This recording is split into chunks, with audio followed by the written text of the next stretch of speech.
ഏറ്റവും അധികം താങ്കളെ ചാലഞ്ച് ചെയ്ത ഡയറക്ടർ ആരാ? എന്നെ ചലഞ്ച് ചെയ്ത ഡയറക്ടർ പ്രിയദർശൻ്റെ പേര് പറയാതിരിക്കാൻ പറ്റില്ല.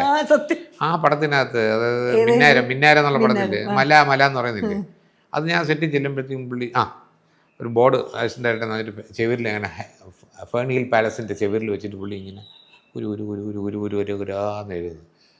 10 പേജ് അസിസ്റ്റൻ്റായിട്ട് പറഞ്ഞാൽ ഒരു കോപ്പി എടുത്തോണ്ടാണ്.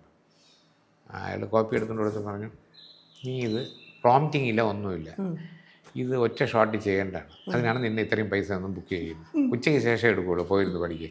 എൻ്റെ എല്ലാ കോമഡികളും അസ്തമിച്ചു, എല്ലാം നിന്നു. ഞാനൊരു കോസ്റ്റ്യൂമിൻ്റെ മുറിയിലൊരു വെഴുപ്പിൻ്റെ ബാഗ് ഇരുന്നത് കാണാതെ പഠിക്കുന്നത്, അന്ന് എടുത്തില്ല. ഞാൻ പോയി റൂമിൽ കിടന്നുറങ്ങി. രാത്രി ഞാൻ ടോയ്ലറ്റിൽ പോകാൻ വാഷ്റൂമിൽ പോകാൻ എണീക്കുമ്പോഴത്തേക്ക് ഇതെടുക്കും, വീണ്ടും 2 പ്രാവശ്യം വായിക്കും, പിന്നെയും കിടന്നുറങ്ങും. അത് കഴിഞ്ഞാൽ അങ്ങനെ രണ്ടാമത്തെ ദിവസം ചെന്നിരിക്കുന്നു, ഉച്ചയ്ക്ക് എടുക്കും. അത് ചുമ്മാ ഒരു മെൻ്റൽ ടോർച്ചറിങ് ആയിരുന്നു, എടുത്തില്ല. 4-ാമത്തെ ദിവസം ഞാൻ പറഞ്ഞു, ഞാൻ എൻ്റെ വെയിറ്റ് കുറഞ്ഞു, ഞാൻ വീട്ടിൽ പോവാണ്, എനിക്ക് പറ്റുന്നില്ല, ഇതൊന്നും എടുക്കാൻ. പ്രിയന് മനസ്സിലായി ഞാൻ ആകെ അങ്ങനെ ആ ഷോട്ടിൽ എല്ലാവരും ഇല്ല. നിലയൻ ചേട്ടനുണ്ട്, ശോഭനുണ്ട്, മോഹൻലാലുണ്ട്, ശങ്കരാടി ചേട്ടനുണ്ട്. വൻ ഗ്രൂപ്പ് നിൽക്കുമ്പോൾ ഞാൻ ഒറ്റയ്ക്ക് പറയല്ലേ, കോട്ടയത്ത് അന്ന് എത്ര നാൾ കല്യാണം കഴിച്ച ശാന്തിനും പൊട്ടിനും ഒറ്റ ശ്വാസത്തിൽ പറയില്ല. ആ ഫസ്റ്റ് ഷോട്ട് ഒക്കെ ആയിരുന്നു, ഭയങ്കര ക്ലാപ്സ് ആയിരുന്നു. എല്ലാവരും പറയുന്ന ഒരു പ്രസവിച്ച സുഖം എന്നൊക്കെ പെണ്ണുങ്ങൾ പറയില്ലേ, അതേമാതിരി ഭയങ്കര ആശം.